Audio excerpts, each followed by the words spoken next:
हरे कृष्ण। माघ मास के कृष्ण पक्ष में आने वाली परम पावनी षटतिला एकादशी की आप सभी को हार्दिक शुभकामनाएं।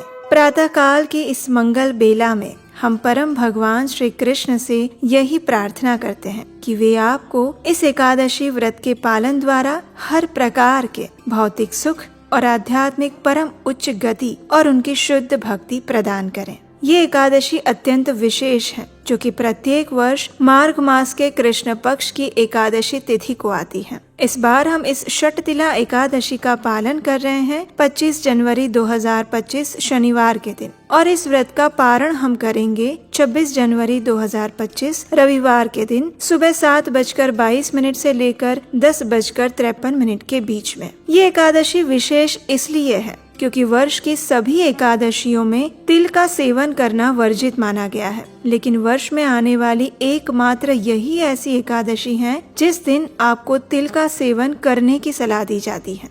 जी हाँ, षटतिला एकादशी के दिन 6 अलग अलग प्रकार से तिल का सेवन करने की सुझाव हमें मिलता है शास्त्रों से, और इसी कारण से इस एकादशी को षटतिला एकादशी के नाम से जाना जाता है। ये एकादशी आपके पूर्व और वर्तमान जन्म के सभी पाप कर्मों को नाश कर देती है, और उसके साथ साथ आपको भगवान श्री कृष्ण की विशेष कृपा प्रदान करती है। इस एकादशी व्रत का श्रद्धा और नियम पूर्वक पालन करने से भक्त अपनी आध्यात्मिक जीवन में प्रगति कर सकता है। तो चलिए, हर प्रकार की मनोकामना पूर्ण करने वाली इस परम मंगलमय षटतिला एकादशी का पालन करते हुए आज हम उसकी पौराणिक कथा का श्रवण करते हैं।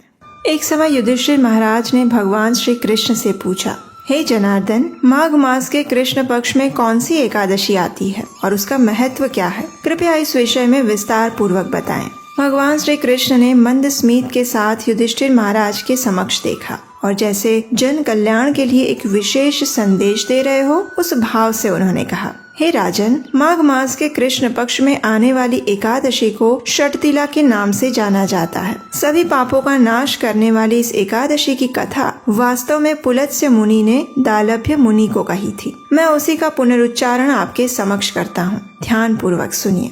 दालभ्य ऋषि ने अति विद्वान पुलत्स्य मुनि से कहा, हे मुनिवर, मृत्यु लोक का प्रत्येक प्राणी पापमय प्रवृत्ति में संलग्न है। उसे नरक की यातना से बचाने के क्या उपाय हैं? कृपया इसका वर्णन करें। पुलत्स्य मुनि ने उत्तर दिया, हे महाभाग, माघ मास के कृष्ण पक्ष में आने वाली एकादशी को षटतिला एकादशी के नाम से जाना जाता है। इस समय मनुष्य को स्नान करके इंद्रियों को संयम में रखकर एकादशी व्रत का पालन करना चाहिए, और भगवान श्री कृष्ण द्वारा नारद मुनि को कही गई इस षटतिला एकादशी की कथा का श्रवण करना चाहिए। ऋषि पुलत्स्य आगे कहते हैं कि षटतिला एकादशी के दिन माघ मास के पवित्र समय में मनुष्य को स्नान करके इंद्रियों को संयम में रखकर काम, क्रोध, अहंकार, लोभ और निंदा का त्याग करना चाहिए। परम पुरुषोत्तम भगवान का स्मरण करते हुए भूमि को स्पर्श करने से पूर्व गिरा हुआ गोबर एकत्रित करके उसमें तिल और कपास मिलाकर 108 पिंड बनाने चाहिए। माघ मास में अर्द्रा मूल नक्षत्र आते ही कृष्ण पक्ष की इस एकादशी का व्रत धारण करें। अपराध क्षमा के लिए श्री कृष्ण नाम का जप करें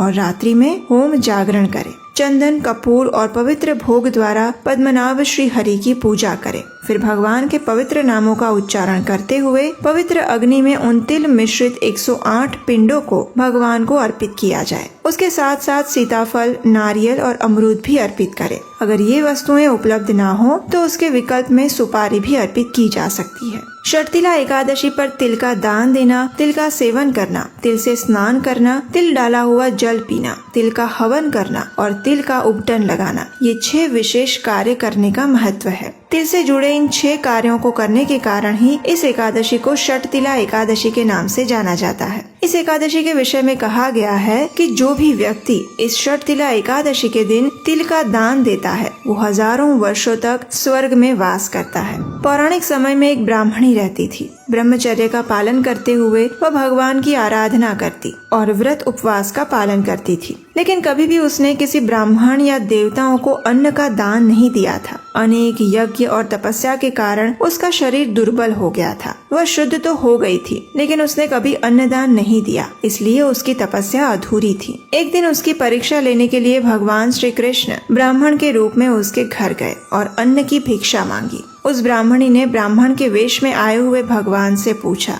हे ब्रह्मदेव, आप कहाँ से आए हैं? भगवान ने जानबूझकर कुछ नहीं कहा, इसलिए क्रोध में आकर उस ब्राह्मणी ने भगवान के भिक्षा पात्र में मिट्टी डाल दी। ये देखकर भगवान चुपचाप वहाँ से चले गए। अपनी तपस्या और व्रत पालन से वो ब्राह्मणी भगवान के धाम तो पहुँच गई, लेकिन वहाँ उसे संपत्तिहीन और कांतिहीन एक सुंदर महल मिला, जहाँ अन्न की कोई व्यवस्था नहीं थी। जब उस ब्राह्मणी ने ये देखा तो वह क्रोध में आकर भगवान से पूछने लगी, हे जनार्दन, मैंने सभी व्रत और तपस्या का पालन किया और आपकी उपासना की, फिर भी मुझे अन्न का अभाव क्यों मिला?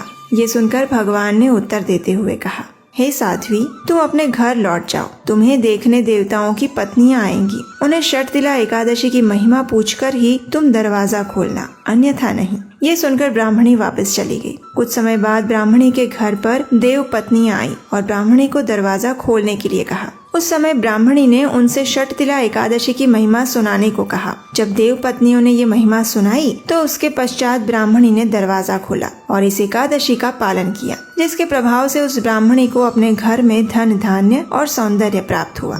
इस प्रकार पुलत्स्य मुनि ने कथा के अंत में कहा, जो भी व्यक्ति इस अद्भुत षटतिला एकादशी का श्रद्धा पूर्वक पालन करता है, उसे वो सभी प्रकार की दरिद्रता, आध्यात्मिक, मानसिक, शारीरिक दुर्भाग्य से मुक्ति मिलती है। वास्तव में इस एकादशी का पालन करते हुए दान, यज्ञ और तिल के सेवन से व्यक्ति पूर्व जन्म के समस्त पापों से मुक्त हो जाता है और जीवन के अंत में आध्यात्मिक लोक को प्राप्त करता है। अगर आपको ये एकादशी कथा अच्छी लगी है और अगर आप हमें आने वाली एकादशी कथा बनाने के लिए सहायता करना चाहते हैं तो स्क्रीन पर दिए गए नंबर पर अपना आर्थिक योगदान भेज सकते हैं। इस एकादशी के दिन व्यक्ति को ब्रह्म मुहूर्त में उठना चाहिए। ब्रह्म मुहूर्त यानी सूर्योदय से 1.5 घंटा पहले का समय। प्रातः में भगवान की मंगला आरती करनी चाहिए अथवा उसका दर्शन करना चाहिए। इस दिन अधिक से अधिक हरे कृष्ण महामंत्र यानी हरे कृष्ण कृष्ण कृष्ण हरे हरे, हरे राम राम राम हरे हरे, इस महामंत्र का जप करना चाहिए। तुलसी देवी की पूजा अर्चना करनी चाहिए। उन्हें जल अर्पण करना चाहिए और उनकी कम से कम 3 बार प्रदक्षिणा करनी चाहिए। इस दिन तुलसी देवी के समक्ष बैठकर हरे कृष्ण महामंत्र का जप करने से अधिक फल प्राप्त होता है। संपूर्ण दिन के दौरान अन्न, दाल, चावल इत्यादि का त्याग करके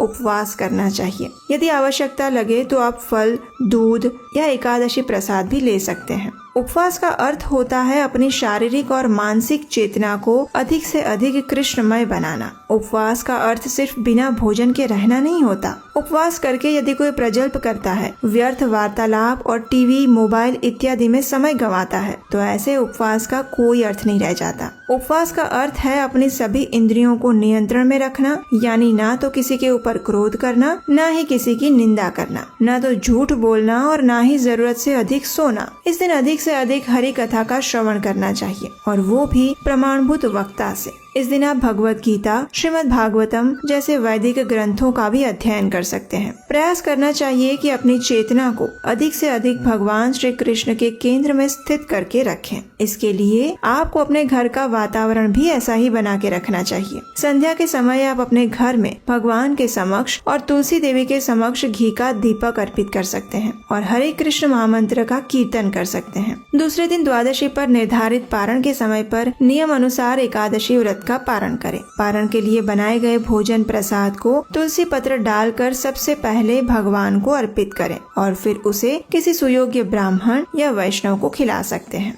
अगर अपने घर में नहीं बुला सकते तो मंदिर में जाकर भी दे सकते हैं और अपनी क्षमता अनुसार कुछ न कुछ दान अवश्य दें। एकादशी व्रत का पालन तभी पूर्ण होता है जब द्वादशी पर दान दिया जाए। तो चलिए माघ मास की विशेष षटतिला एकादशी का संपूर्ण श्रद्धा और निष्ठा पूर्वक पालन करते हैं। आज के दिन अपनी चेतना को अधिक से अधिक श्री कृष्ण के केंद्र में रखते हैं। श्री कृष्ण के सुंदर स्वरूप, दिव्य लीलाएं और अद्भुत गुणों का निरंतर श्रवण, कीर्तन और चिंतन करते हैं और अपने मनुष्य जीवन को सफल बनाते हैं। हरे कृष्ण।